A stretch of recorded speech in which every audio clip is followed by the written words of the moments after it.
Hey dear students, in the previous class हमने देखा था सेक्स डिटर्मिनेशन इन ह्यूमंस, ठीक है, म्यूटेशंस हमने देखा था और हमने क्या किया था, ड्रोसोफिला लिंकेज एंड रिकॉम्बिनेशन को कवर किया था। नाउ इस वाले नेक्स्ट क्लास में मेक श्योर कि इससे पहले आपने प्रीवियस क्लास देखा होगा। अब चूंकि क्लास में बैठने से पहले फिर क्लास देखने से पहले मेक श्योर आप कॉपी पेन लेके बैठिए और एक शॉर्ट नोट, मतलब एक बेसिकली शॉर्ट नोट्स आप तैयार कीजिए, ठीक है। इसके साथ साथ आप शॉर्ट नोट्स जो मैं बताते जाऊंगी आप नोट्स बनाते जाएंगे, ठीक है। स्पेशली आज हम क्रोमोसोमल एनालिसिस करेंगे, क्रोमोसोम्स सॉरी पेडिग्री एनालिसिस देखेंगे और क्रोमोसोमल मैंडेलियन डिसऑर्डर्स जो है उसको बहुत अच्छे से समझेंगे लॉन्ग टर्म के लिए, कि बस एक बार समझ लो उसके बाद नहीं समझना पड़े। चलो पहले हम देखते हैं पेडिग्री एनालिसिस, या फिर आप बोलो क्या, वंशावली विश्लेषण। अब बोलो कि हमें पेडिग्री एनालिसिस क्यों जरूरत है, क्यों पढ़ना है? क्योंकि हमें डिसीज की स्टडी करना है। मान लो किसी को कोई डिसीज हुई, मान लो मुझे कोई डिसीज कंडीशन है, तो मेरे पेरेंट्स के पेरेंट्स से, मतलब मदर के तरफ अलग, फादर के तरफ अलग, तो पेरेंट्स टू पेरेंट्स के जनरेशन को देखने के लिए, समझने के लिए हमें क्या करना होगा, पेडिग्री एनालिसिस, या फिर आप बोलो पेडिग्री को हमें समझना पड़ेगा, ठीक है। पेडिग्री क्या है? The study of family history to trace inheritance of times, मतलब जिसमें लक्षणों की वंशागति को पहचान सके कि किसके लक्षण कहाँ से आए हैं। क्या आपको कोई प्रॉब्लम है तो आपके ग्रैंडफादर से आया है क्या, या ग्रैंड मदर से आया है क्या, या फिर कोई नानी से आया है क्या, नाना से आया है क्या, मामा से? That is your family history, ठीक है। यह परिवार के इतिहास का अध्ययन है जिससे लक्षणों की वंशागति को समझा जाता है। समझ में आई बात? किसी भी सिम्टम्स, कोई भी जेनेटिक प्रॉब्लम अगर आपको आ रही है तो वो हम फैमिली से पता करेंगे किसकी वजह से आ रही है, किसको था फैमिली में, रिलेटिव में, तो आपको आया है, तो इस वजह से हमें पेडिग्री एनालिसिस को समझना पड़ता है।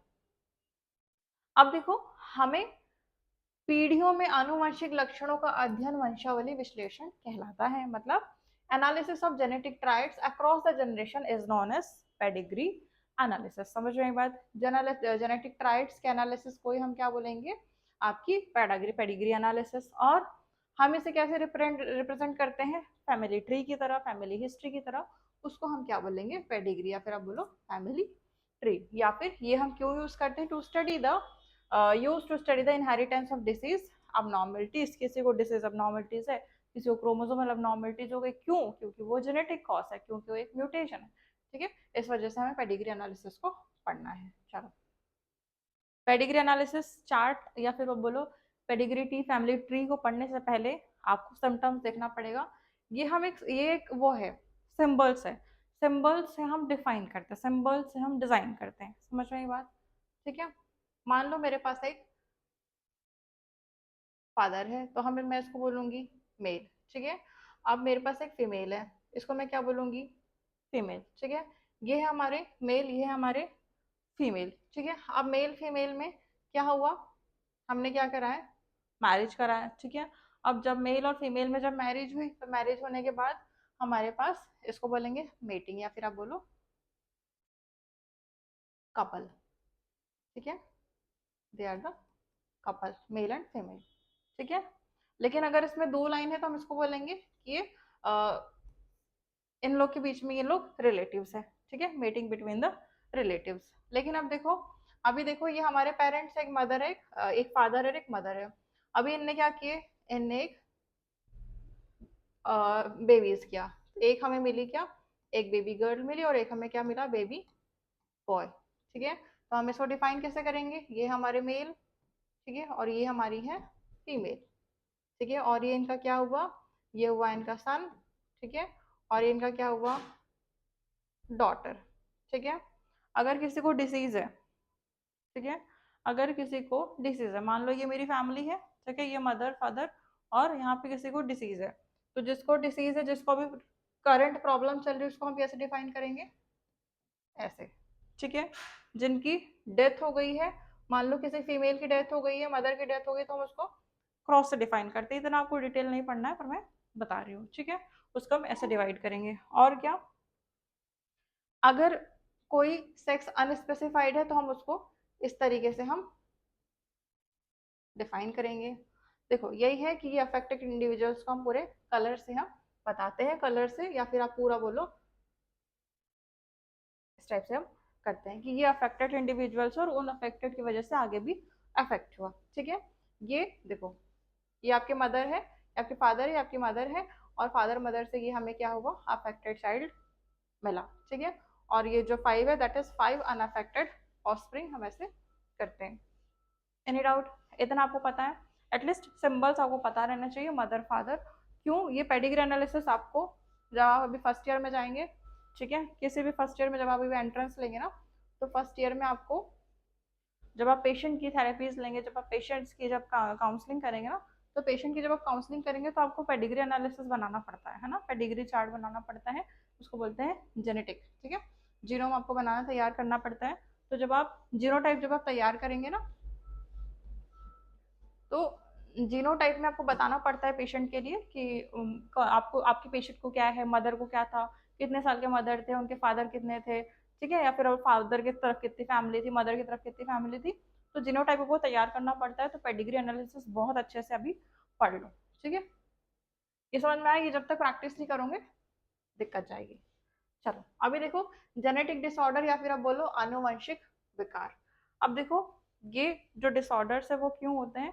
Disorders due to the changes in the genes और क्रोमोसोम्स। अगर जीन्स में और क्रोमोसोम्स में अगर चेंजेस हो रहा है तो उसको हम क्या बोलेंगे? Genetic disorder. वे विकार जो जीन या गुणसूत्रों में परिवर्तन के कारण होते हैं, that is the genetic disorder, ठीक है। हम जेनेटिक डिसऑर्डर्स हमारी पूरी लाइफ में दो टाइप में हम देखेंगे, एक हम देखेंगे मैंडेलियन, दूसरा हम देखेंगे क्रोमोसोमल। मेंडेलियन वही हो जाएंगे सिकल सेल एनीमिया वगैरह, और आपके क्रोमोसोमल वो हो जाएंगे आपके डाउन सिंड्रोम, टॉर्टर सिंड्रोम, ये सारे हम देखेंगे। तो हम एक पढ़ेंगे क्या, मेंडेलियन, और दूसरा हम क्या पढ़ेंगे, क्रोमोसोमल, ठीक है। चलो अभी हम पहले स्टार्ट करते हैं मेंडेलियन डिसऑर्डर से। ये किसकी वजह से होंगे? आपके ऑल्ट्रेशन या फिर म्यूटेशन। ऑल्ट्रेशन मतलब ऑल्टर्ड हो जाना, ऑल्ट्रेशन मतलब ऑल्टरेट हो जाना, म्यूटेशन मतलब म्यूटेट हो जाना, ठीक है। किसी भी सिंगल जीन में ऑल्ट्रेशन या फिर म्यूटेशन हो रहा है तो उसको हम क्या बोलेंगे? Mendelian disorder. इनकी जो वंशागति का अध्ययन रहेगा या इनका जो पैटर्न रहेगा वो हम किसके थ्रू पढ़ेंगे? Pedigree analysis. देखो, अब फादर टू ग्रैंडफादर इतना हम जाएंगे तो हम तो समझ ही नहीं पाएंगे ना, उतना हम समझना बहुत मुश्किल हो जाएगा, इस वजह से हमने पेडिग्री की हेल्प लिया। तो एटलीस्ट आप एक सिंबल्स के थ्रू हम समझ पाएंगे कि हाँ, वो फादर को प्रॉब्लम थी तो अब उनके बेटे को प्रॉब्लम आई है, या फिर आप बोलो उनकी मम्मी की मदर को प्रॉब्लम थी तो अभी बेटी को प्रॉब्लम आई है। तो it can be the problem, ठीक है। इसलिए हमें पेडिग्री पढ़ना जरूरी है। पेडिग्री हम इस तरीके से पढ़ते हैं। अब हम इसमें क्या क्या पढ़ेंगे? हम देखेंगे haemophilia, coloured blindness, sickle cell anaemia, phenylketonuria, ठीक है, थैलेसीमिया और सिस्टिक फाइब्रोसिस हम देखेंगे, ठीक है। ये जो ट्राइड्स रहेंगे ये ऑटोसोमल डोमिनेंट हो सकते हैं, ऑटोसोमल डोमिनेंट्स और ऑटोसोमल रेसेसिव। ऑटोसोमल डोमिनेंट और ऑटोसोमल रेसेसिव पता है? ऑटोसोमल डोमिनेंट मतलब वो होंगे कि एक पेरेंट से दूसरे पेरेंट में, मान लो दो पेरेंट है, ठीक है, दोनों पेरेंट अनअफेक्टेड है, लेकिन किसी एक पेरेंट, कोई भी अगर एक पेरेंट अफेक्टेड है तो दूसरे पेरेंट में भी बच्चे में भी अफेक्ट हो गया, ठीक है। और रेसेसिव वो होगा कि दोनों ही पेरेंट से बच्चे हो अफेक्ट हो जाएंगे। समझ में ये बात? तो ये आपके रेसेसिव की बात करेंगे। चलो देखो जरा, ऑटोसोमल रेसेसिव और ऑटोसोमल रेसेसिव और डोमिनेंट और रेसेसिव की बात करते हैं। डोमिनेंट में हमारे आ जाएंगे माइटोनिक डिस्ट्रॉफी, और रेसेसिव में आपके आ जाएंगे sickle cell anaemia. Autosomal dominant मतलब ट्राइड्स इनके पास होंगे फ्रॉम वन, एक ही पेरेंट से चाइल्ड में पास हो जाएगा, लेकिन रेसेसिव में ये होगा कि हमारे दोनों ही पेरेंट से बच्चे में प्रॉब्लम जाएगी। मान लो एक ही पेरेंट है, फॉर एग्जांपल आपकी ब्राउन आइज हो गई, रेड आइज हो गए, ठीक है, लेकिन यहाँ पे अगर देखो कि मदर के भी स्ट्रेट हेयर है, फादर के भी स्ट्रेट हेयर है, तो बच्चे के भी स्ट्रेट हेयर होंगे, इस टाइप के आपके ऑटोसोमल रेसेसिव होगा। चलो अभी इस पेडिग्री को अच्छे समझना, ठीक है। यहाँ से क्वेश्चन एक आएगा, यहाँ पे हमारी पेरेंट्स में से एक पेरेंट अफेक्ट दिख रही है, यहाँ पे कोई भी अफेक्ट नहीं है, दिख रहा है स्टेज को, ठीक है। अभी हमारी मदर इफेक्ट है, यहाँ पे मदर फादर दोनों ही सही है, मतलब दोनों ही अनअफेक्टेड है। अब चूंकि हमारी कौन अफेक्टेड है? हमारी मदर अफेक्टेड है, तो मदर के कितने बच्चे हुए? देखो, एक, दो, तीन, चार, ठीक है। तो हमारी मदर के चार बच्चे हुए, ठीक है। अब जब मदर के जब चार बच्चे हुए तो देखो जरा क्या क्या दिख रहा है,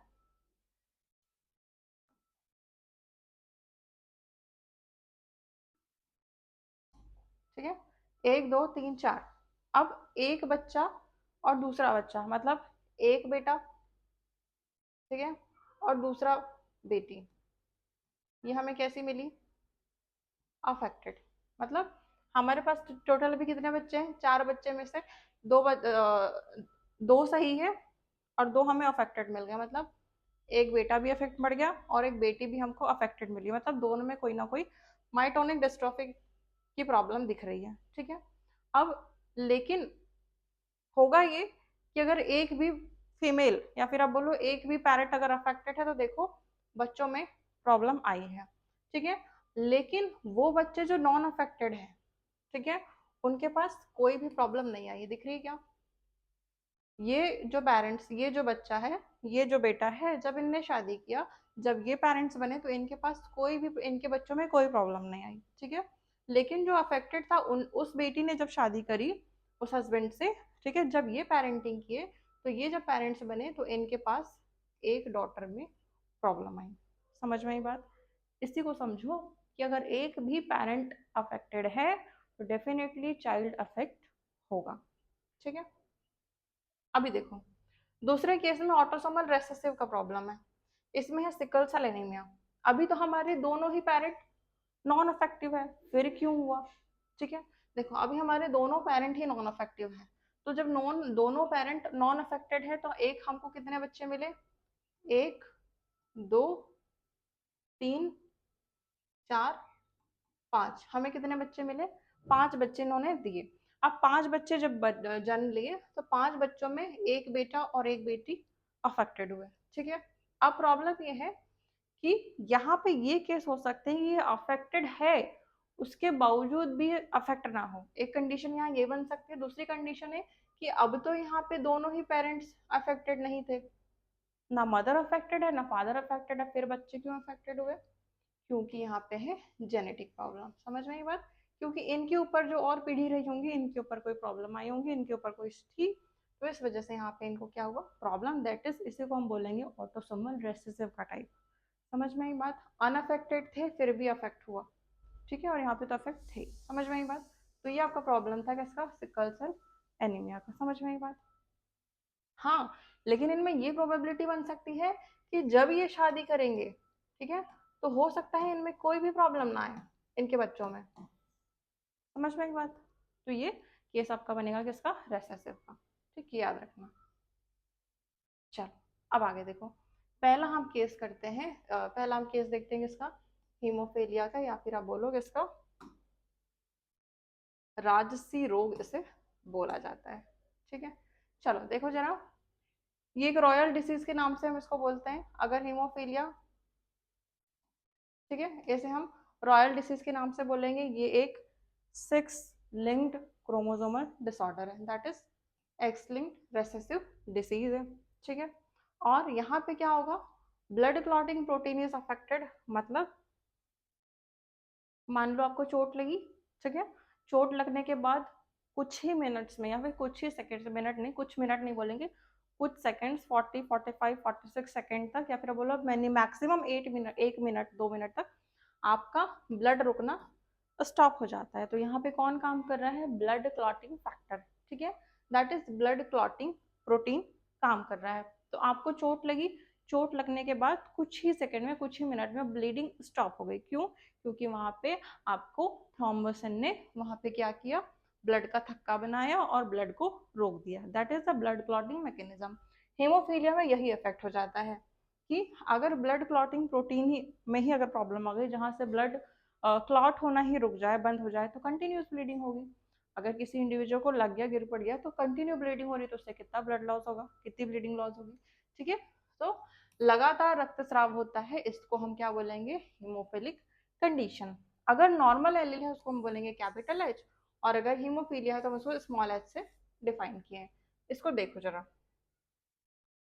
मेरे पास नॉर्मल फीमेल है, ठीक है, जिसने कैरी करी कैपिटल एक्स कैपिटल एक्स, ठीक है, और मेरे पास एक हीमोफीलियक मेल है जिसने कैरी किया है एक एक्स एच वाई। ठीक है, अब जब इनने ओवा प्रोड्यूस की तो एक्स एक्स प्रोड्यूस की, और मेल ने हमने स्पर्म्स क्या प्रोड्यूस किया, X H, hemophilic sex and Y. ठीक है, अब जब हमने इसका वो क्रॉसिंग करवाया तो ये हमारी फीमेल है और ये हमारे मेल है। ठीक है, और ये हमारी कौन है, फीमेल है। ठीक है, जब हमने क्रॉसिंग कराया तो हमें क्या मिला, अफेक्टेड, और ये हमें क्या मिला, नॉर्मल। फिर हमने इसके साथ क्रॉस कराया तो ये भी हमें क्या मिली, क्या मिला, अफेक्टेड, और ये हमें क्या मिला, नॉर्मल। तो normal girl ratio 1 carrier girl. समझ में आई बात, कि एक नॉर्मल एक कैरियर, समझ में आई बात। तो वही है, और एक नॉर्मल बॉय और एक कैरियर ब्लाइंड बॉय हमको मिलता है। दिस इज द हीमोफिलिक, ये प्रॉब्लम आती है। ठीक है, अभी देखो फीमेल्स में कैसे होंगे। अगर जीनोटाइप्स हम फीमेल्स की बात करें तो कैपिटल एच से हमने बोला कि ये नॉर्मल फीमेल है, लेकिन अगर स्मॉल एच एक भी कैरी करती है तो कैरियर फीमेल डिसीज पास करेगी आगे। ठीक है, अगर कोई एक भी फीमेल हीमोफिलिक कैरियर है तो वो आगे भी डिसीज फॉर्म कर सकती है। ठीक है, और अगर सिंगल स्मॉल एच तो वो तो हीमोफिलिक पूरी पूरी फीमेल है, ये वो ऑलरेडी पूरी पूरी है, लेकिन अगर एक कैरियर बनी तो वो आगे डिसीज पास करेगी, ये है तो वो तो डिसीज पास करेगी। फीमेल्स में क्या होगा कि जो हीमोफीलिया रहती है वो रेयर रहती है। ठीक है, फीमेल्स में हीमोफिलिक के केसेस बहुत कम मिलते हैं, क्योंकि एलिल्स इनके रेसेसिव रह जाते हैं, जिसकी वजह से कैरियर पास नहीं हो पाते आगे। ठीक है, अगर मेल्स की बात करें तो मेल्स में ये केसेस ज़्यादा रहते हैं। ठीक है, X X X H Y को हम बोलेंगे नॉर्मल मेल, और स्मॉल एच तो हमने बोला था हीमोफिलिक मेल। ठीक है, इतना समझ में आया। यहाँ पे हमको एलिल्स के बारे में देख लो और दूसरी हीमोफीलिया के बारे में समझो। हीमोफीलिया वो फैक्टर है जो ब्लड क्लॉटिंग फैक्टर प्रोटीन है, अगर वहाँ पे प्रॉब्लम आ गई है तो उसको क्या बोलेंगे हम, हीमोफीलिया की कंडीशन। दैट इज ब्लड जो आपका रहेगा कंटिन्यूस ब्लीड करेगा, और ये एक्स लिंक्ड रेसेसिव डिसऑर्डर है। ठीक है, इतना याद रखना। चलो, अब बात करते हैं कलर ब्लाइंडनेस की, दैट इज आपकी रंगाधता, या फिर आप बोलो कलर ब्लाइंडनेस। ये भी सेक्स लिंक्ड या फिर बोलो एक्स लिंक्ड रेसेसिव डिसऑर्डर है due to defect in seeing red और ग्रीन कलर। हमें क्या लगता था कलर ब्लाइंडनेस मतलब उसको कुछ का कुछ कलर दिखता होगा, नो। कलर ब्लाइंडनेस मतलब रेड और ग्रीन कलर में आपको डिफरेंशिएट नहीं कर पाना। देखो जरा यहाँ पे आप रेड और ग्रीन कलर में समझिए अंतर नहीं पता पर चल पाता आपको, रेड कौन सा है ग्रीन कौन सा है। किसी ने कोई और कलर बोल दिया तो हम बोलते तुम्हें कलर ब्लाइंडनेस है क्या, पर ऐसा नहीं है। उस इंडिविजुअल को सिर्फ हम बोलेंगे जिसको रेड और ग्रीन में फर्क नहीं समझ में आ रहा है, उसको हम क्या बोलेंगे, कलर ब्लाइंडनेस। ठीक है, ये आपका क्यों होता है, एक्स जीन के म्यूटेशन की वजह से आपको क्या समझ में आएगा, कलर ब्लाइंडनेस की कंडीशन समझ में आएगी। ठीक है, ये देखो मेरी एक कैरियर वुमेन है और एक नॉर्मल मैन है, इन्होंने स्पर्म्स नॉर्मल है और इनके कैरियर आपके ओवा है, तो ये कैरी करेंगे जिसकी वजह से हमें एक नॉर्मल गर्ल और एक कैरियर गर्ल और एक नॉर्मल बॉय, हमें कलर ब्लाइंड बॉय मिलेगा। ठीक है, चलो अभी देखो ये कहाँ कहाँ होता है, क्यों होता है, ये हमको समझना पड़ेगा कि ये 8% मेल्स में होंगे और सिर्फ 0.4% फीमेल्स में पाए जाते हैं। क्यों, क्योंकि ये जीन्स एक्स लिंक्ड है, या फिर बोलो एक्स लिंक्ड एक्स रेसेसिव की वजह से ये होते हैं। नॉर्मल एलिल डोमिनेंट होगा कैपिटल सी, और रेसेसिव को हम बोलेंगे स्मॉल सी, जिसकी वजह से ही कलर ब्लाइंडनेस होता है। चूंकि कलर ब्लाइंडनेस है तो इसलिए हमने इसको सी से डिफाइन किया। ठीक है, अगर मैं बात करूँ एक महिला वाहक है दैट इज कैरियर है, तो उनके पुत्र के कलर ब्लाइंडनेस होने की संभावना कितनी है, 50%। ठीक है, लेकिन वो डॉटर पुत्र या फिर आप बोलो वो जो आपकी डॉक्टर वो जो आपकी पुत्री है या फिर आप बोलो डॉटर है, वो कलर ब्लाइंडनेस तभी होगी जब मदर कम से कम कैरियर हो और पेरेंट आपका ये हो, हेमोफिलिक हो। समझ में आई बात, कलर ब्लाइंड हो, सॉरी कलर ब्लाइंड हो, समझ में आई बात। तो ये आपको याद रखना कि आपकी फीमेल या फिर आप बोलो कि सन एक वाहक महिला के पुत्र की कलर ब्लाइंडनेस होने की संभावना कितनी होती है, 50%। लेकिन अगर डॉटर कलर ब्लाइंडनेस तभी होगी जब मदर एटलीस्ट कैरियर हो और फादर एटलीस्ट कलर ब्लाइंड हो, तब ये कैरियर होंगे, तभी इनको कलर ब्लाइंडनेस होगा। समझ रही बात, ये याद रखना कि फीमेल 0.4% और मेल्स आपका 8% का रेशियो है। अभी देखो sickle cell anaemia, sickle cell anaemia क्या होता है, सिकल सेल एनीमिया के बारे में समझो। सिकल सेल के बारे में सुना है, बहुत लोगों ने सुना होगा। आपने ये सुना होगा कि जो सिकल सेल एनीमिया है वो बहुत फेयर दिखती है। ठीक है, बहुत मतलब वो एक अलग स्किन टोन पे दिखेगी, नॉर्मल पिंक स्किन टोन पे ना दिख के वो एकदम वाइटेस्ट स्किन टोन पे दिखेगी, और उसको हर 2 महीने में या फिर बोलो 15-20 दिन में ब्लड की जरूरत होती होगी, आपने सुना होगा।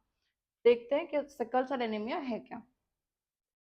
जो मेरे सिकल सेल एनीमिया है, ये पहले तो ये समझो कि ऑटोसोम लिंक्ड रेसेसिव डिसऑर्डर क्या है।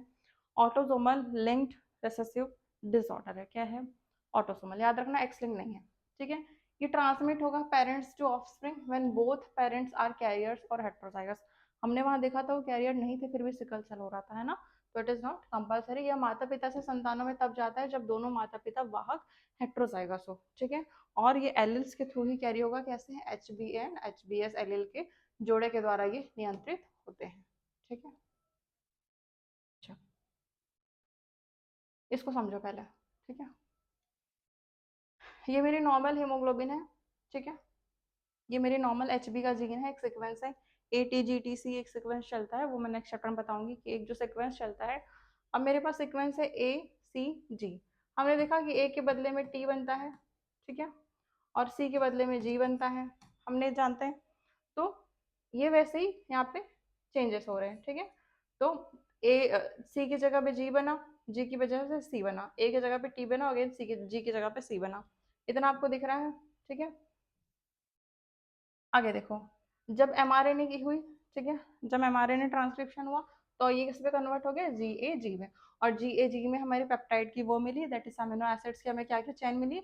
हमें पहले नंबर पे मिला valine, histamine, leucine, threonine, proline, glutamine, और हमें क्या मिला, ग्लूटामाइन, ठीक है। तो अभी देखो, ये जो हमारा ग्लूटामाइन है ना, ये जो हमारा 6th नंबर का चैन है ग्लूटामाइन, ठीक है, ये हमारा नॉर्मल चैन है। अगर मैं इस चैन को बदल दूं, ठीक है, ग्लूटामाइन की चैन को अगर मैं वैलिन कर दूं, तो ये कंडीशन आपकी हो जाएगी किसकी, सिकल सेल एनीमिया की। जो मेरा चेंजेस है यहाँ पे टी का हो रहा था, ये पूरा का पूरा ही ऑल्टर्ड हो गया, जिसकी वजह से यहाँ पे जी यू जी हो गया। पूरा ही सीक्वेंस ऑल्टर्ड होने की वजह से ये बन गया क्या, एच बी एस पेप्टाइड। तो जो मेरा एच बी ए का पेप्टाइड था, जो मेरा एच बी ए पेप्टाइड था, ठीक है, वो मेरा क्या बन गया, एच बी एस पेप्टाइड। ये एक ऐसी कंडीशन है जहां पर ग्लूटामाइन से वेलिन में कंटेंट चेंज हो गया अमीनो एसिड। तो इस कंडीशन को हम क्या बोलेंगे, सिकल सेल एनीमिया, ठीक है। ये इतना याद रखना, ठीक है। अभी याद रखो कि जो सिकल सेल एनीमिया के जो इंडिविजुअल्स हैं, इन लोगों को बहुत दिक्कत जाती है। इन लोगों के जो आरबीसी देखो, ये नॉर्मल आरबीसी है, कुछ ओवल डिस्क शेप के, लेकिन ये देखो सिकल सेल की आरबीसी। तो आरबीसी बहुत जल्दी जल्दी इनकी ब्रेक होती है, रप्चर होती है, जिस वजह से इनको ब्लड बहुत ज्यादा हर महीने हर 2 महीने में लगभग लगने लगता है, ठीक है। इसलिए वजह से वो एनीमिक दिखते हैं। इस वजह से एकदम उनको पिंक स्टोन नहीं दिखता, वो अलग अजीब वो का अलग व्हाइटिश फेस जैसा दिखता है, ठीक है। तो ये सिकल सेल एनीमिया के लक्षण है। देखो जरा, होमोजाइगस डोमिनेंट आपके अगर दोनों ही एच बी है तो नॉर्मल होंगे, लेकिन अगर एक भी एच बी एस हुआ तो वो कैरियर बनेगा, ठीक है। और अगर दोनों ही है तो वो तो पूरी पूरी अफेक्टेड कहलाएगी, ठीक है। ये हमारा एच बी एस पेप्टाइड बना, क्यों, क्योंकि हमारा ग्लूटामाइन से वेलिन में चेंजेस हो गया, पूरा का पूरा हमारा कोड चेंज हो गया, जिसकी वजह से हम किसको क्या बोलेंगे, मेंडेलियन इनहेरिटेंस, या फिर बोलो मेंडेलियन डिसऑर्डर, क्या है आपका, क्या, सिकल सेल एनीमिया, ठीक है। अब आके देखो, ये डिफेक्ट क्यों हुआ, क्योंकि ग्लूटामाइन का सब्सटीट्यूशन हुआ किसका, वैलिन का, और ये 6th पोजीशन पे था किसके, बीटा ग्लोबुलिन के चेन में, ठीक है। ये इसीलिए हुआ क्योंकि सिंगल बेस सब्सटीट्यूशन हुआ 6th codon of beta globin से, दैट इज जी ए जी से जी यू जी बन गया, दैट इज ग्लूटामाइन से वैलिन। याद रखो उसको, जी ए जी से क्या बना आपका, जी यू जी। अभी देखो, परिवर्तित हीमोग्लोबिन या फिर आप बोलो म्यूटेंट हीमोग्लोबिन ने क्या किया, पॉलीमराइजेशन किया, कब, लो ऑक्सीजन टेंशन के, जिसकी वजह से अब ऑक्सीजन टेंशन कम हुआ, वहां पे ऑक्सीजन की मात्रा कम हुई, तो आरबीसी ने अपने आप को कैसा शेप दे दिया, बाई कॉन्केव से सिकल सेल शेप दे दिया। क्या दिया, अगर ऑक्सीजन आपका इनफ सप्लाई में है, ठीक है। हेडेक का भी यही रीजन रहता है, अगर आपके आप जो आपको हेडेक हो रहा है, अगर इनफ सप्लाई में अगर ऑक्सीजन आपके ब्रेन में नहीं पहुंच रहा है तो आपको हेडेक होगा, बहुत ज्यादा हेडेक होने लग जाता है। लेकिन वहीं पे अगर आप अच्छा खासा पानी पी लेते हैं, अपने आप को हाइड्रेट रखते हैं, तो हेडेक नहीं होता है, ठीक है। ऐसे ही यहाँ पे है कि अगर ऑलरेडी म्यूटेशन हुआ, म्यूटेशन होने के बाद हमारा कोड चेंज हुआ, कोड चेंज होने के बाद पॉलीमराइजेशन हुआ, पॉलीमराइजेशन में क्या हुआ, हमारा लो ऑक्सीजन कंटेंट, लो ऑक्सीजन टेम्परेचर ने मेंटेन किया। लो ऑक्सीजन टेम्परेचर की वजह से आरबीसी ने बोला कि अब मैं अपने आप को बाई कॉन्केव से आपको, या फिर आप बोला अपने आप को मैं सिकल सेल में चेंज करूंगा, तो that is the sickle cell anaemia. अभी देखो, फेनिलकेटोनुरिया की कंडीशन, फेनिलकेटोनुरिया की भी बहुत अच्छी कंडीशन है, ठीक है। यहाँ पे सीधे सीधे एक, या बोलो जन्मजात एरर है, एक इनबॉर्न एरर है मेटाबॉलिज्म का, इसका भी आप अब कुछ कर नहीं सकते हो। ठीक है, अगर किसी इंडिविजुअल्स को हो गया तो वो भी बहुत तकलीफ में रहता है, बहुत इशू रहते हैं इन लोगों को। होता ये है कि एक ऑटोसोमल रेसेसिव डिसीज है। क्यों होगा? Due to the mutation of gene that codes for enzyme phenylalanine hydroxylase. ठीक है, जो आपका फेनिल अलानाइन, ये जो है ना आपका फेनिल अलानाइन हाइड्रोक्सिलेज एंजाइम है, यहाँ पर चेंजेस हो जाते हैं यहाँ पे, तो यहाँ पर म्यूटेशन की वजह से प्रॉब्लम आती है। और यही एंजाइम आपके फेनिल अलानाइन को आपको टायरोसिन में बदल जाता है, याद रखना। ठीक है, फेनिल अलानाइन से टायरोसिन बदल जाता है, जिसकी वजह से इंडिविजुअल्स के पास एंजाइम ही नहीं होता, और एंजाइम नहीं होता तो प्रॉब्लम होती। देखो इसको,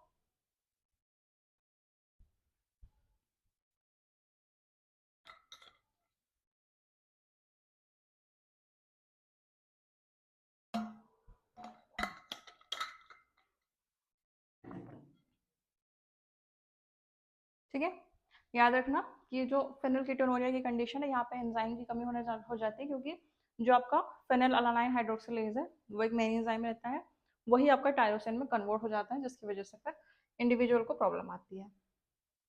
देखो, ये एक पेशेंट है हमारा, न्यू बॉर्न बेबी है।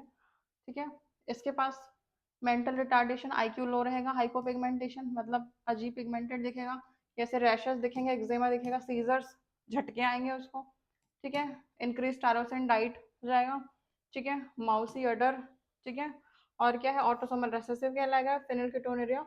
हाँ, यूरिन करते समय फेनाइल कीटोन्स, जब इसके यूरिन होगा ना तो फेनाइल के कीटोन्स इसको दिखेंगे, तो इंक्रीज हो जाएगा, दिखते हैं ये। रिजल्ट में क्या होगा, जो आपका फेनिल अलानाइन रहेगा कन्वर्ट हो जाएगा फेनिल पायरोविक एसिड से अदर डेरिवेटिव्स में, वो कोई भी डेरिवेटिव्स हो सकता है, उसमें कन्वर्ट हो जाएगा, और ब्रेन में प्रॉब्लम आएगी, और ब्रेन की वजह से आपका जो नॉर्मल आईक्यू है उससे ये कम हो जाएगा। ठीक है, तो होगा क्या, आईक्यू आपका लो होगा, जिसकी वजह से अब जो यूरिन का जो एक्सक्रीशन होगा वो भी पुअर हो जाएगा, और कभी कभी हो सकता है फेलिन अलानाइन के, देखो इनके कीटोन्स भी इनके यूरिन पर दिखेगा। ये जो कंडीशन किसकी है, फेनिल कीटोनुरिया की। फेनिल अलानाइन आपकी जो एंजाइम होगा फेनाइलामाइन, आपका हाइड्रोक्सिलेज किस में कन्वर्ट हो जाएगा, टायरोसिन पे, और इसी की वजह से फिर ये जो एक्यूमुलेशन हो जाएगा, जिसकी वजह से फेनाइल पायरुविक एसिड भी जो होता है बाद में जो कन्वर्ट होता है, ठीक है, वो भी आपका किस में कन्वर्ट हो जाता है, आपका अदर डिराइवेटिव्स में, तो फिर आपको मेंटल रिटार्डेशन की भी प्रॉब्लम आती है। ठीक है, अभी देखो थैलेसीमिया की कंडीशन, हमने क्या देखा अभी, सिकल सेल देखा। ठीक है, अब वो देखा फेनिलकेटोनुरिया, अब देखो थैलेसीमिया। थैलेसीमिया एक autosomal linked recessive blood disease है। ठीक है, थैलेसीमिया की भी बहुत वर्स्ट कंडीशन है, ये ट्रांसमिट होगी अनअफेक्टेड इंडिविजुअल से, मतलब ऐसा कोई कैरियर है जो अनअफेक्टेड है, पर पेरेंट्स ऑफस्प्रिंग में हो गया, क्योंकि due to the genetic problem, mutation और डिलीशन की प्रॉब्लम पे। अगर जेनेटिक प्रॉब्लम यहाँ नहीं भी हो तो किसी म्यूटेशन और डिलीशन की वजह से यहाँ पे प्रॉब्लम हो जाती है, जिसकी वजह से अल्फा और जो बीटा चेन रहते हैं हीमोग्लोबिन के, वो सिंथेसिस सही से नहीं कर पाते या फिर रिड्यूस हो जाते हैं, जिसकी वजह से थैलेसीमिया कंडीशन होती है। तो ये याद रखना, थैलेसीमिया कैसी डिसऑर्डर है, एक ब्लड डिसऑर्डर है। ठीक है, चलो, thalassaemia blood disorder of alpha and beta chain. अब अल्फा एंड बीटा चेन दोनों को अलग से देखो। पहले बात करो अल्फा थैलेसीमिया की। अल्फा थैलेसीमिया जो रहेंगे, यहाँ पर जो अल्फा ग्लोबुलिन चेन रहती है, जो आपकी प्रॉपरली चेन के वाइज प्रोड्यूस होती है, वो ही अफेक्ट हो जाती है। ठीक है, और इसको हम जनरली कंट्रोल करते हैं दो क्लोजली लिंक्ड जीन से, एक होता है हमारा HbA1 और एक होता है HbG HbA1 2। ठीक है, ये क्रोमोसोम नंबर 16 पे स्टेबल रहते हैं, दो जीन, HbA1 और HbA2, ये चैन के हिसाब से काम करते हैं, लेकिन ये अफेक्ट हो जाते हैं, तो यही आपका म्यूटेट हो जाएगा या तो डिलीट हो जाएगा, जिसकी वजह से डिसीज होगी। और अगर बहुत सारे जीन्स अफेक्ट हुए तो आपके लेस अल्फा ग्लोबुलिन प्रोड्यूस होंगे, जिसकी वजह से आपके ब्लड में प्रॉब्लम आ गई। ठीक है, ये आपका अल्फा थैलेसीमिया देखो, क्रोमोसोम नंबर 16 पे। ठीक है, ये मेरा अल्फा, ये एक मेरे HbA1 HbA2, ये दिख रहा है, एक सीक्वेंस दिख रहा है, वो सीक्वेंस ही ऑल्टर्ड हो जाएंगे, अफेक्ट हो जाएंगे, प्रॉब्लम आएगी। और ये मेरे बीटा थैलेसीमिया में ये मेरे HBB जीन होते हैं इसमें। ठीक है, तो ये भी अफेक्ट हो जाते हैं बाद में। This is the personal mentorship, कि जो स्टूडेंट को चाहते हैं कि हमें सिंगल टीचर चाहिए, हमें सिंगल टीचर से पढ़ना है, they can take the personal mentorship. इसके स्टार्टिंग चार्ज 499 399। ठीक है, टू 3000 4000 तक चार्ज है। जिसको जिस तरीके से पढ़ना है उस तरीके से पढ़ सकता है। यहाँ पे 1 to 1 स्टूडेंट पर ध्यान दिया जाता है, मतलब एक ही टीचर आपके लिए अवेलेबल रहेगा एक ही स्टूडेंट के लिए। तो वो हम देखते हैं, और अगर किसी स्टूडेंट के एक्चुअल में चाहिए पर्सनल मेंटरशिप तो वो मैसेज कर सकता है। चलो फिर देखो बीटा थैलेसीमिया। हमने अल्फा थैलेसीमिया में देखा अल्फा जो जीन्स है, जो अल्फा जो चेन्स है वो रिड्यूस हो जाएंगे। HbA1 HbA1 और HB2, ठीक है, वो आपके क्रोमोसोम नंबर 16 पे रहते हैं तो वो अफेक्ट होते हैं। यहाँ पर HbB जीन रहेंगे, क्रोमोसोम नंबर 11 पे रहते हैं, वो सिंगल जीन से कंट्रोल हो जाता है तो यही अफेक्ट हो जाते हैं। अगर इन जीन में कोई भी किसी तरीके का प्रॉब्लम आया, तो म्यूटेशन हुआ या तो एब्सेंस हुआ, कुछ भी अगर प्रॉब्लम आया तो ये डिसीज कॉज करेंगे। और ये क्वांटिटेटिव है, वो क्वालिटेटिव है, याद रखना। थैलेसीमिया, अल्फा थैलेसीमिया जो रहेगा, बीटा थैलेसीमिया क्वांटिटेटिव रहेगा, प्रॉब्लम रहेगा तो ग्लोबुलिन सिंथेसिस ही नहीं हो पाएगा। और एनीमिया एक क्वालिटेटिव प्रॉब्लम है जिसकी वजह से इनकरेक्टली फंक्शनल ग्लोबिन आपकी होगी, या फिर आप बोलो एनीमिया एक गुणात्मक समस्या है या फिर गलत तरीके से काम करने वाला ग्लोबिन क्या कहलाएगा आपका, एनीमिया। ठीक है, तो ये थी आपकी बीटा थैलेसीमिया। यहाँ पर आपकी बीटा ग्लोबुलिन चेन अफेक्ट रहेगी, वहां पर आपकी अल्फा ग्लोबुलिन चेन अफेक्ट रहती है। अभी देखो क्रोमोसोमल प्रॉब्लम्स। क्रोमोसोमल प्रॉब्लम्स कैसे आती हैं, क्रोमोसोमल डिसऑर्डर। सबसे पहले कुछ चीजें देखो कि ये या तो एब्सेंस होगा, या तो एक्सेस होगा, या तो अबनॉर्मल अरेंजमेंट होंगे किसके, या तो कमी हो जाएगी या तो ज्यादा हो जाएगी, जरूरत से ज्यादा तो होगा ही नहीं। ठीक है, तो ये क्रोमोसोम से प्रॉब्लम आएगी। अभी पहले देखो एनियोप्लॉइडी। जनरली मेजरली एनियोप्लॉइडी और प्लूप्लॉइडी ही रहता है, वैसे तो यूप्लॉइडी और एनिसोप्लॉइडी बहुत सारे रहते हैं, पर एनियोप्लॉइडी और पॉलीप्लॉइडी दो कंडीशन से यहाँ पे क्वेश्चन बनते हैं।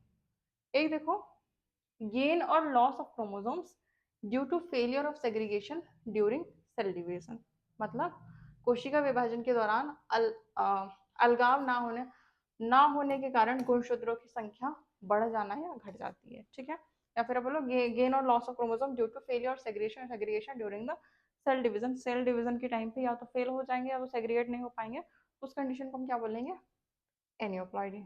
पॉलीप्लॉइडी देखो या फिर यूप्लॉइडी, यहाँ पे दो सेट से ज्यादा क्रोमोसोम्स अगर फेल हो जाते हैं साइटोकिनेसिस के टाइम पे after the telophase of stage, तो इस कंडीशन पे ह्यूमंस में कम होती है लेकिन प्लांट्स में ज्यादा होती है। ठीक है, एनियोप्लॉइडी प्लूप्लॉइडी इतना देख लो, बाकी हम अब देखते हैं डिसऑर्डर्स के बारे में। पहला condition down syndrome. Down syndrome पहले रेयर था, अब रेयर नहीं है। ठीक है, अब तो बस इसके कोई केस दिखते ही दिखते हैं। ठीक है, इसका रियल केस भी देखा होगा ना, एक बार भी शायद 2 years बैक, 2 या 3 साल पहले सा केस भी आया था, किसी मेडिकल कॉलेज की बात है ये। It is the presence of an additional copy of chromosomes number trisomy of 21। ठीक है, याद रखना, ट्राइसोमी ऑफ 21। ठीक है, 21 क्रोमोसोम की ट्राइसोमी बन जाती है, तो यहाँ पे एडिशनल कॉपी बन जाती है आपकी डाउन सिंड्रोम की। जेनेटिक कंस्टिट्यूशन का वो पूछा जाएगा तो क्या बोला गया, 45A + XX और 45A + XY। ठीक है, तो अब कितनी कंडीशन हो गई हमारी, 45 46 47, तो टोटल कितने हो गए हमारे, 47 क्रोमोसोम्स हो जाते हैं जो कि एबनॉर्मल होते हैं। तो ये कंडीशन अभी क्या है आपकी, डाउन सिंड्रोम की। डाउन सिंड्रोम में जो फीचर्स होते हैं बहुत ऐसे, इनके जो पाम वाले जो एरिया है बहुत ज्यादा ब्रॉड रहते हैं, उंगलियां बिल्कुल छोटी छोटी रहती है, आपकी टंग बाहर निकली हुई रहती है, फरोड टंग बोलते हैं उसको। ठीक है, इस टाइप की हम देखो, चलो हाँ फीचर्स देखो। देखो ब्रॉड फ्लैट फेस बहुत ज्यादा, ठीक है, देखो big and wrinkle tongue, furrowed tongue इसको बोलेंगे। कंजेनाइटल हार्ट डिसीज, हार्ट में कंजेनाइटल बाय बर्थ प्रॉब्लम होगी। ठीक है, पाल्म्स क्रीज, ठीक है, many loops on the fingers, fingers में बहुत सारे लूप दिखेंगे। अभी हमारे फिंगर्स में कोई ऐसे लूप नहीं दिखता, लेकिन लूप की तरह इनके फिंगर्स दिखेंगे। और फ्लैट बैक ऑफ हेड। अभी देखो फीचर्स याद रखना, ये शॉर्ट स्ट्रेचर्ड रहते हैं और स्मॉल राउंडेड हेड रहेगा। ब्रॉड फ्लैट फेस, ये इनके फीचर्स है। ठीक है, furrowed big tongue and partially open mouth, पूरा जो माउथ रहेगा आधा ओपन रहेगा आधा क्लोज रहेगा, that is known as partially open mouth. और many loops on the finger tips. ठीक है, तो ये क्या है आपके फीचर्स, किसके, आपके डाउन सिंड्रोम के, याद रखना ये आपके फीचर्स हैं। और देखो ये जो आपका पाम रहेगा ब्रॉड रहेगा विथ कैरेक्टरिस्टिक, ये देखो पाम बहुत अजीब सा ब्रॉड दिख रहा है और फिंगर्स भी लूप के फॉर्म पे दिखती है। ठीक है, ये इनके देखो फरोड टंग, परोटम और पार्शियली ओपन इनका माउथ रहता है। Congenital heart disease, physical, psychomotor और मेंटल डेवलपमेंट सभी रिटार्डेड रहता है, मतलब सब में प्रॉब्लम रहती है, सब में रिटार्डेशन रहता है। ठीक है, चलो अभी देखो क्लेनेफेल्टर सिंड्रोम। ठीक है, क्लेनेफेल्टर सिंड्रोम क्या होगा, यहाँ पे हमारी एडिशनल कॉपी किसकी होगी, एक्स क्रोमोसोम की मेल में, दैट इज ट्राइसोमी। वहाँ पे हमने क्या देखा था, ट्राइसोमी ऑफ 21 क्रोमोसोम। यहाँ पे एडिशनल क्रोमोसोम किसमें होगा, मेल में, male of trisomy, that is 47A of XXY। ठीक है, याद रखना है इस चीज को। ठीक है, तो यहाँ पे जो नॉर्मल मेल्स रहेंगे उनके फीमेल्स जैसे फीचर्स लगेंगे। ठीक है, मेल्स में ये प्रॉब्लम आएगी क्लिनेफिल्टर्स की। टॉल स्ट्रेचर्स रहेंगे, नैरो शोल्डर्स रहेंगे, गानाइकोमाइलाइटिस, इनफर्टिलिटी। ठीक है, इनफर्टिलिटी की प्रॉब्लम आएगी, तो वो सब नॉर्मल जो प्रॉब्लम आएंगे।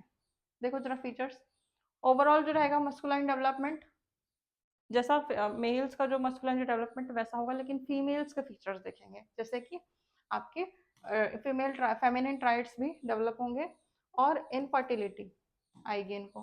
ठीक है, इनफर्टिलिटी मतलब इनके जो स्पर्म्स की जो क्वालिटी रहेगी वो उतनी विग्रस नहीं रहेगी जो नॉर्मल मेल्स में रहती है। और डेवलपमेंट ऑफ ब्रेस्ट, ठीक है, ये भी इनके दिखेंगे। और मेंटली आईक्यू लेवल भी इनका क्या होगा, कम होगा, तो मेंटली भी ये रिटार्डेड रहेंगे। अभी देखो टर्नर सिंड्रोम। ठीक है, यह जो आपका टर्नर सिंड्रोम रहेगा, या आपका लास्ट सिंड्रोम रहेगा, दैट इज टर्नर सिंड्रोम। यहाँ पे क्या होंगे हमारे, it is the absence of one X chromosomes in the male, that is monosomy. ठीक है, फिर से देखो, it is the absence of one X chromosome in females. ठीक है, यहाँ पे हमने किसके बात किया, फीमेल्स। क्लिनेफिल्टर्स में हमने किसके बात किए थे, मेल्स। टर्नर में हमने किसके बात किए, फीमेल्स। और जो डाउन सिंड्रोम था वो किसी भी बेबी के लिए हो सकता है, चाहे बेटा हो या बेटी हो। समझ रही बात। तो यहाँ पे जेनेटिक कंस्टिट्यूशन क्या होगा, 44A plus XO, that is the, ये जो XO है यही एब्सेंस कहलाएगा। ठीक है, यहाँ पे देखो टर्नर सिंड्रोम पे monosomy, it is the absence of one X chromosome in the female monosomy. ठीक है, that is Turner syndrome 44A plus XO। इसी कंडीशन को क्या बोलेंगे, टर्नर सिंड्रोम। यहाँ पे देखो ये सब एओर्टा में प्रॉब्लम रहेगी, हार्ट शेप्ड आपका फेस रहेगा, दिख रहा ना ऐसे हार्ट शेप का फेस। ठीक, और हेयर लाइन का जो आपका पोस्चर रहेगा वो बहुत नीचे तक रहेगा, जो आपकी नेक रहेगी ऐसे एक के ऊपर एक ओवरलैप जैसी दिखेगी। ठीक है, ये सब चेस्ट में वाइडली निपल्स आपको दिखेंगे, ओवरी इन अमेनोरिया इनफर्टिलिटी। ठीक है, ये सब आपकी प्रॉब्लम दिखेगी, हैंड में प्रॉब्लम दिखेगी। ठीक है, और देखो फीचर्स, स्ट्राइल ओवरीज रूडिमेंट्री रहेंगी इनकी, lack of other secondary sexual characters, infertility की प्रॉब्लम आएगी, हाइट शॉर्ट रहेगी। ठीक है, short height that is dwarf, और मेंटली भी ये रिटार्डेड रहेगी। मतलब देखो आईक्यू सब में लो है, एक कॉमन फीचर से याद रखना, Down syndrome, Turner syndrome, Klinefelter syndrome, तीनों में ही हमारा आईक्यू कम ही दिख रहा है। बस एक दो जो डिफरेंट डिफरेंट प्रॉब्लम है, लाइक शॉर्ट हार्टेड, तो उसमें भी था डाउन सिंड्रोम पे, इसमें भी, लेकिन कुछ जो स्पेशल फीचर्स है लाइक क्लिनेफिल्टर्स में फेमिनाइन के फीचर्स दिखेंगे उस मेल को, फीमेल्स में ये वाली प्रॉब्लम आएगी। ठीक है, तो याद रखना। तो ये था आपका क्लिनेफिल्टर सॉरी टर्नर सिंड्रोम। आज हमने क्या देखा, आज हमने बहुत कुछ देखा। आज हमने पेडिग्री एनालिसिस देखा। मेक श्योर कि आज की पेडिग्री एनालिसिस के बाद आपको समझ में आ गई कि हम कैसे आगे डिसीज कंडीशन को पहचान पाएंगे। ठीक है, और हमने क्या देखा, हमने सारे सिंड्रोम्स देखा, इनहेरिटेंस देखा, और हमने क्या देखा, आपके सिकल सेल हेमोफीलिया के हमने कंडीशन देखे। अगर आपको टेस्ट सीरीज परचेज करना है 149 पे आप परचेज कर सकते हैं। इसकी पीडीएफ मैं टेलीग्राम चैनल पे भेज दूंगी, आप ये टेलीग्राम चैनल जाके ज्वाइन कर लेना। ठीक है, और अगर वीडियो अच्छी लग रही हो, कोई प्रॉब्लम आ रही हो, जो कि अब वीडियो इंग्लिश में और हिंदी में दोनों बन रही है, तो प्लीज़ बताइए कि कोई प्रॉब्लम है, कोई इशू है, तो उसको और करेक्ट किया जाएगा। Clear, wishing all the best, good luck.